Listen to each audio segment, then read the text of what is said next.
Let's have fun. Let's paint encaustic on glass.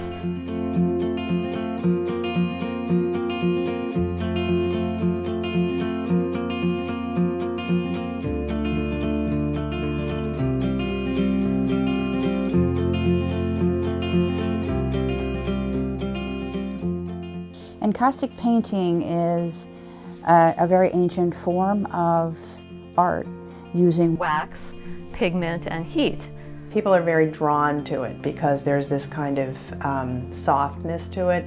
It's like looking through fog or water or something like that. Encaustic painting is painting with wax, with melted wax, and then you can use a brush, a palette, and each layer is fused to the next layer using some source of heat. It's fun to use fire. I mean, how many other painting techniques do you get to light up your blank art and go to town with it? So it becomes really, really challenging to get what you want. So you sort of have to let the wax also do what it's going to do and not just accept that, but love that. It also has a specific texture to it that painting doesn't have. So when you look at an encaustic painting, you are very drawn to the texture of it, which has its own life. And so there is this element of almost sculpture to it, which makes it very different than a regular painting. The wax itself is a very unusual thing to work with. It doesn't work the way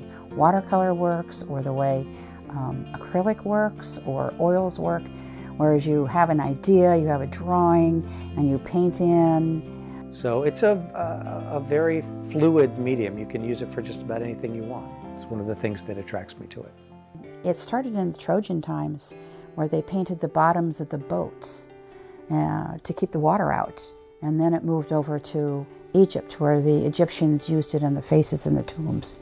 The Fayum mummy portraits were painted in encaustic. They were beautiful portraits of the person that was within the mummy case.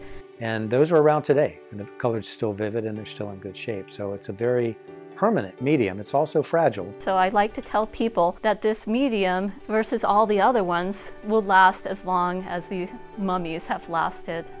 And then it had a resurgence in the 50s and 60s, and probably the most famous artist would be Jasper Johns. The famous flag of Jasper Johns is an encaustic piece. If you look closely at that, that's newspaper background embedded in colored hot beeswax. The cool thing about encaustic is every artist can bring their own creative element and personality to it. I'm very interested in protecting the planet, and a lot of my work has to do with pollution and intermingling of things, and not in kind of a negative way, but that things become tainted and polluted by mankind, basically. So mine started out using my photographs as background elements, as subject elements, then painting layers of wax over that and perhaps embedding things into that wax. So mine tend to be abstract and very layered, where the bottom layers almost disappear. Color inspires me. Right now it seems to be the orange and ecru colors I like. Usually the color or the papers that I use direct what happens, whereas I might have an idea. When I start working, the paint itself takes me somewhere else, totally. So my current series is about women's suffrage. Once I started reading first-hand accounts, I learned so many stories that I had never heard about. So after researching, I created various paintings telling the stories of these women and what they went through. If you're an artist watching this, my guess is you might want to try this, and I would highly recommend it. Encaustic means heat. Getting to use a blowtorch, that's the fun of this process.